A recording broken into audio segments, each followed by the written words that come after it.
let's start with the topic of innate immunity. So there are two types of immunity, that is innate and adaptive immunity. So innate immunity, it is the fast acting immunity. So whenever you acquire some infectious agent, so first barrier to our infection is skin and mucous membrane. They will act as a barrier and will prevent the pathogens to enter our body. After that comes the immune system. If by any chance there is a breach and the organism pathogen it enters our body, this then innate immunity gets activated, which is like a fast acting response to this pathogen, and it is non-specific. That is, कि whatever be the pathogen, the same cells are going to be stimulated and they will act on this. And of course it has no memory. Why? Because it is not a specific one. So your body has this that it will stimulate the same cells as the same reaction to the all kinds of invaders, so there is no need to have some memory. Okay, so second infection is going to be treated in the same way as it is a first infection to the body.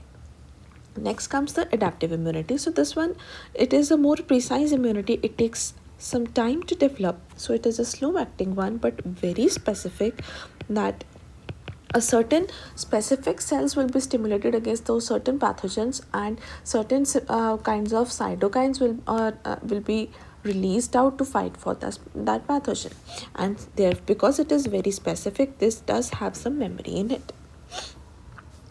So to fight with these organisms, we have antigen presentation has to be done. Okay, so innate immunity, it can be activated by these free antigens, whereas adaptive immunity, it requires certain antigen presentation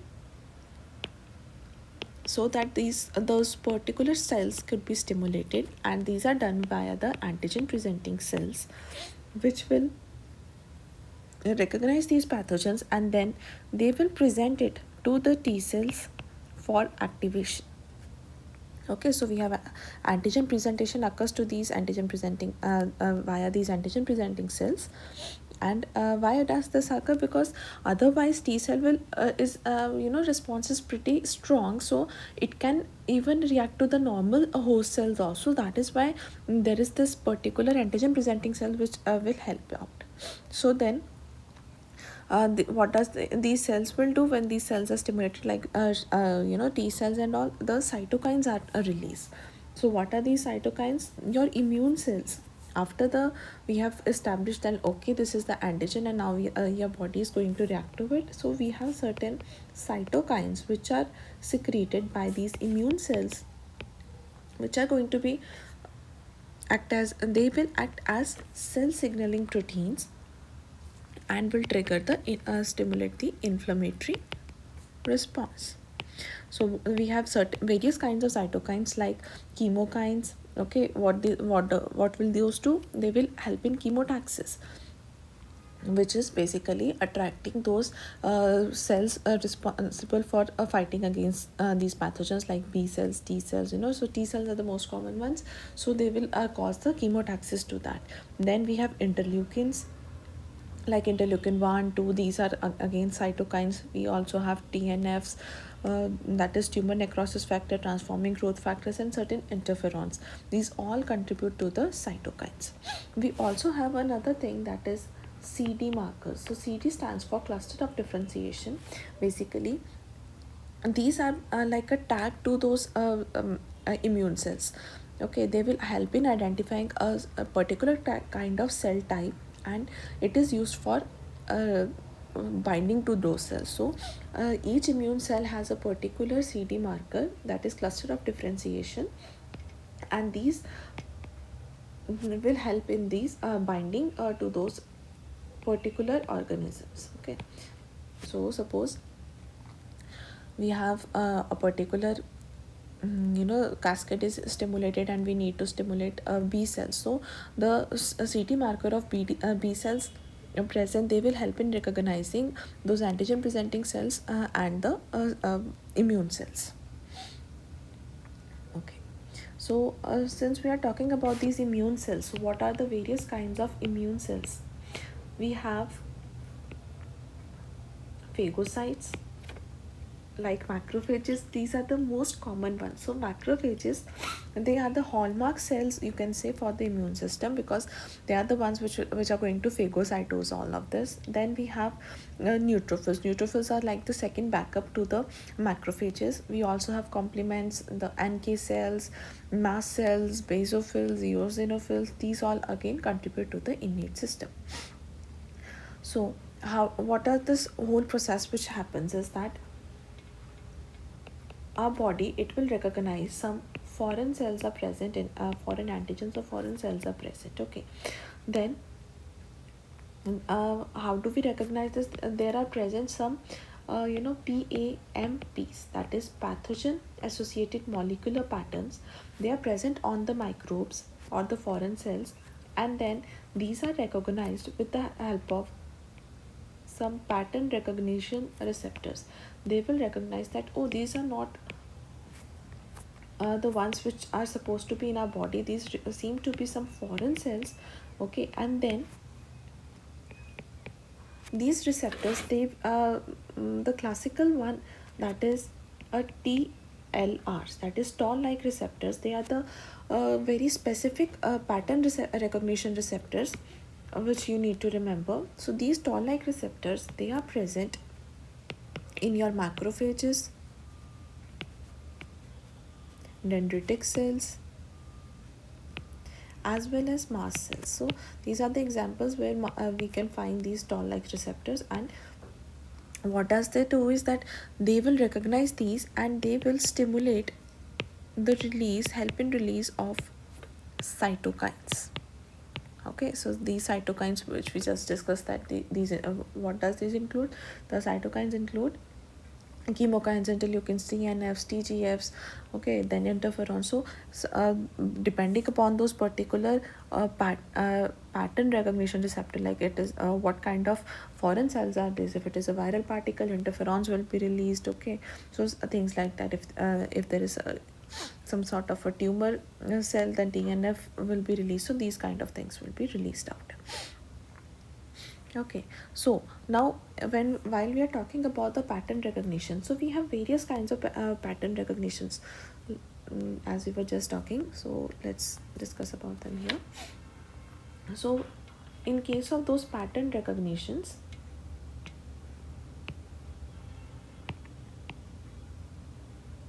we have endotoxins. These endotoxins are basically the lipopolysaccharides which are most commonly present in the gram-negative bacteria. What will these do? They will bind to those LPS binding proteins which are present in the plasma, and these will trigger. See, I was talking now that CD markers are present. So the CD14 is present on the macrophages, and these will be stimulated in response to the endotoxins of the gram-negative bacteria. And the toll-like receptor which we just talked, so toll-like receptor 4 is stimulated. And what kinds of cytokines are released? So the cytokines released will be interleukin 1, 6, 8 and TNF. Okay, so this is about endotoxins. So whenever your lipopolysaccharide is recognized by so this is basically that pattern recognition. Okay, so lipopolysaccharide which is present in the gram-negative bacteria, this will be recognized via the toll-like receptor 4. Okay, that these are the foreign particles, and then CD14 will be on the macrophages recognize these toll-like receptors, and then they will release all these kinds of cytokines. Similarly, we have lipoticoic acid which is present on the gram-positive bacteria, and these are again recognized as help in recognizing that these are the foreign elements which is not usually present in our body. Then we have mannose.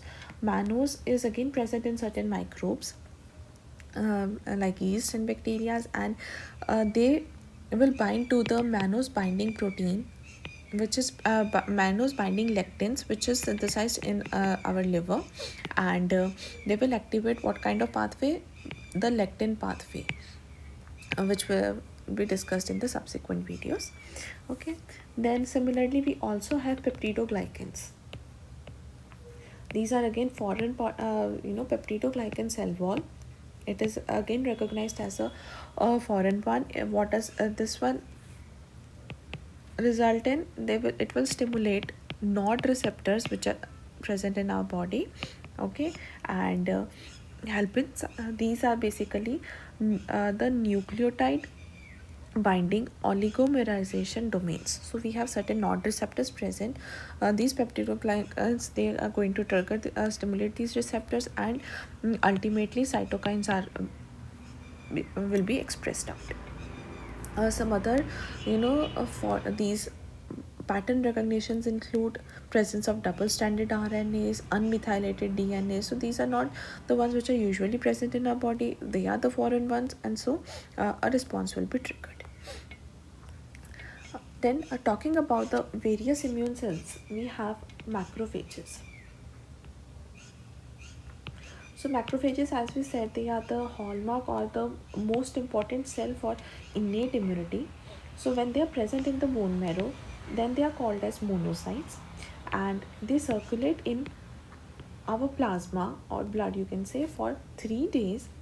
And see, these macrophages, they have certain names according to the tissues in which they are present. Like if they are present in your CNS, then these macrophages are called microglia cells. Similarly, in liver we have Kupffer cells, and in bone we have osteoclasts. Now, what are the functions of these? They help in phagocytosis, help in, of course, cytokine production, and in antigen presentation.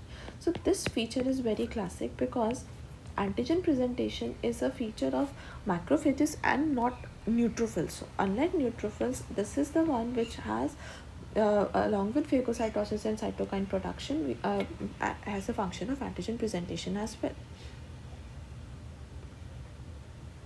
Now, how does this phagocytosis occur?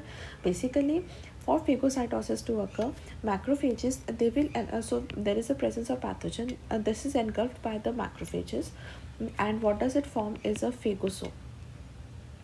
Then phagosomes, they will merge with the lysosome which is present inside the macrophages, and what they form is a phagolysosome. These lysosomes, they have a certain deadly enzymes which will slowly uh, uh, degrade these pathogens, and causes the death of these along of course macrophages itself is also going to die, but it will result in neutralization of these pathogens as well. Now, in order to, what are these lysozymes, what all substances does it have? So we have presence of reactant oxygen species, then we have reactive nitrogen intermediates, and certain enzymes are present in these lysozymes which will help to carry out this phagocytosis. Now, reactive oxygen species include superoxides, and these are basically produced by NADPH oxidase. So remember, these NADPH oxidase, help uh, mm, they help in phagocytosis. Okay, and they are the very potent antioxidant role. Okay, so they will generate hydrogen peroxide. So reactive oxygen species include superoxides, and ultimately what are formed are the hydrogen peroxides along with these. Okay, now in reactive nitrogen intermediates, the nitric oxide is going to react with these superoxides and form what is known as peroxynitrates, and they are again toxic to the pathogens. Similarly, we have enzymes like proteases, nucleases, and lysozymes which will help in neutralizing these pathogens. Okay, so also as I was just saying that in the process of eliminating these pathogens, of course the host cells will also get damaged. Okay, and certain applied aspects to remember in this case is that, see, this mycobacterium tuberculi, what does it do is that it will modify these phagosomes, and this basically process of fusion of phagosomes to lysosomes, it doesn't happen in MTB. So this is how it will basically be help in survival of this bacteria, is that because now this, it is not exposed to lysosomes, lysosome contents are not exposed to this mycobacteria, so mycobacteria safely resides in these macrophages and carries on in the infection, and also it is protected from the antibodies because it is already present inside the immune cell. Okay, so another applied aspect is in Shirek-Higashi syndrome. So this disease, Shirek-Higashi, it is an primary immunodeficiency, and here again this process, that is formation of this phagolysosome, doesn't occur, and so patient is predisposed to recurrent infections because of that. Okay, so now what are the various stages? So macrophages, normally they are present in a resting stage where its function is just to remove the debris. Then they need to be stimulated. So normally they are present in the resting stage, and in resting stage they help in debris removal. When they are primed, then they become more activated. So in order to increase the efficacy of these functioning of these macrophages, we have certain activators. For example, those pattern recognitions like lipopolysaccharides, which we just talked about, then peptidoglycans, then unmethylated DNA. So all those pattern recognitions which we just discussed, they are going to stimulate or prime these macrophages to release out interferons, to release out a certain of course interferons, like interleukin 1, interleukin 6, interleukin 8 and TNF. Then these all cytokines will be released. Some other activators of these macrophages include T cells and natural killer cells. Then complement system, that is C5a. So they help in we studied now that they are anaphylotoxins, so C5a as well as C3a, so they also help in this. Then we have some receptors which are present. Suppose this lipopolysaccharide is there, so they will be recognized by the CD14 receptor which is present on these macrophages. Similarly, when the complement system is coming, okay, so we have the like C5a or some C3b is there, so their particular receptors are present, like C5a receptor, then a C3b receptor is present. Then for the T cells, we have CD4, CD8 and CD40 ligand. They are present to recognize these T cells. Okay. So as we just discussed that the macrophages, interleukins 1 and TNF alpha, they are the most important ones, cytokines which are released. And this interleukin 1, basically what does it cause? It causes fever.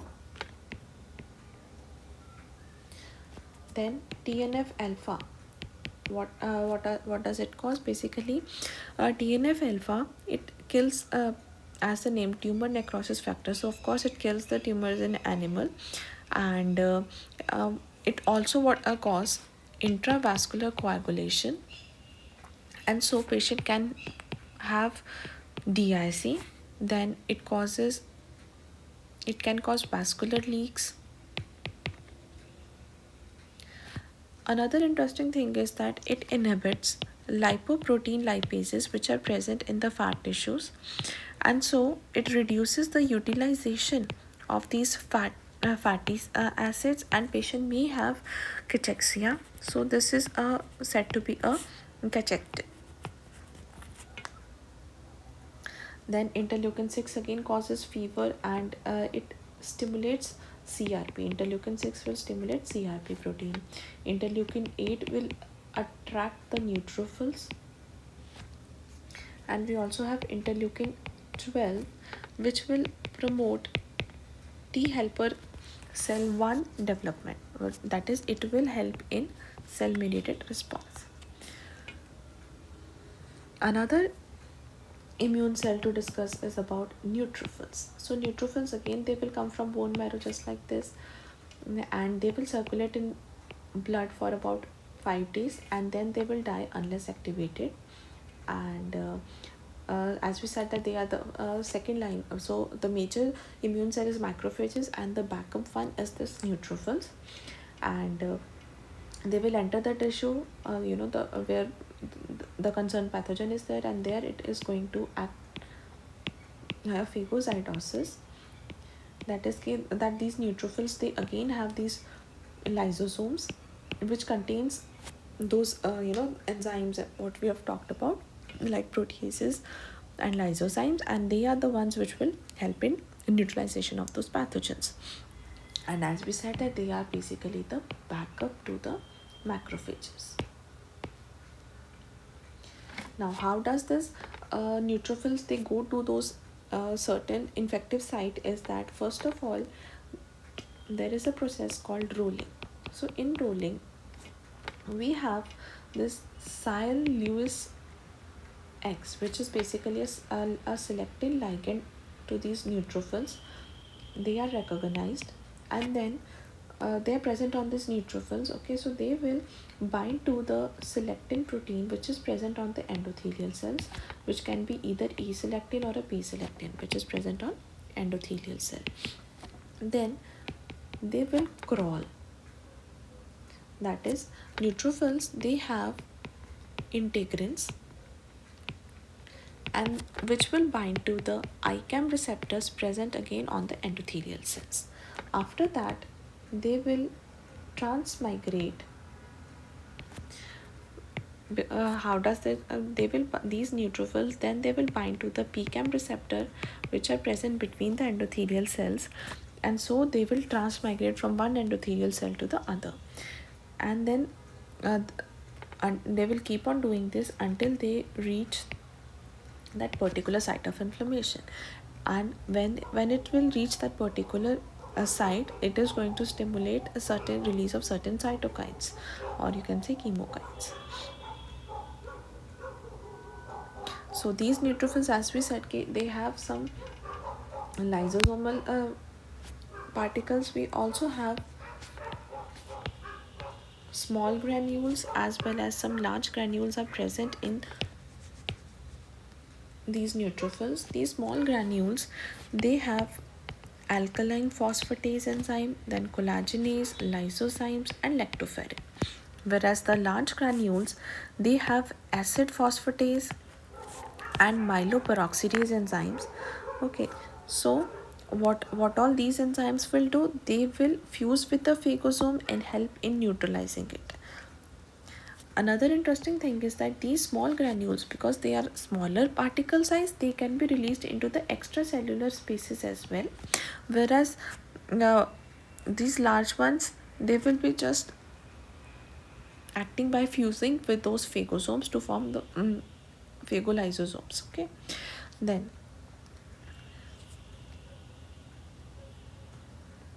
we have already discussed this key point that these are not antigen presenting cells like macrophages, and in order to attract these chemokines to that site, as we said, after transmigrations, how do we know if there will be presence of these certain chemokines which will guide them that this is the site to come? So what are those chemokines? We have interleukin 8 and interleukin. So we have interleukin 8 and complement C5a. Just like in macrophages, we also have a complement stimulation of these neutrophils as well as interleukin 8. They act as chemokines to attract these neutrophils. Okay, and we also have IgG, which will help in opsonization. Okay, so these constitute the first two immune cells. Then after that we have third immune cell is complement.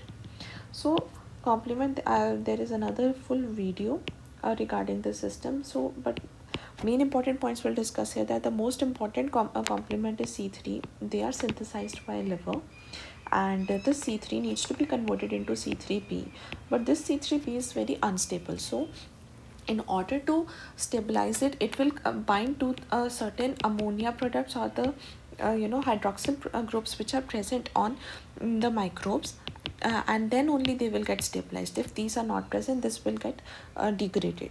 Okay, and then this C3b will help in formation of MAC. There will be definitely some other cascades like C5. C5 will be converted into C5a and C5p, and then we have C6, 7, 8, 9. So these all will combine together to form membrane attack complex. And then what does this membrane attack complex will do? It will basically produce pores in the bacterial cell wall, and then the bacterial cell wall will get destabilized and lead to the death. After that we have natural killer cells.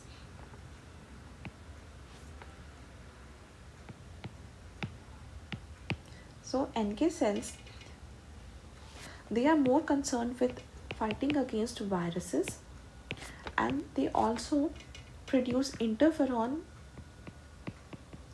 gamma so that they can stimulate macrophages. So these are the two important functions of natural killer cells, that is they will kill the human cells which are infected by the viruses, and then also produce these interferon gamma to stimulate macrophages. We studied now that one of the in order to prime, we studied that neutrophils and macrophages, they need to be neutrophils and NK cells, they activate the macrophages. So that is this interferon gamma which is going to stimulate that.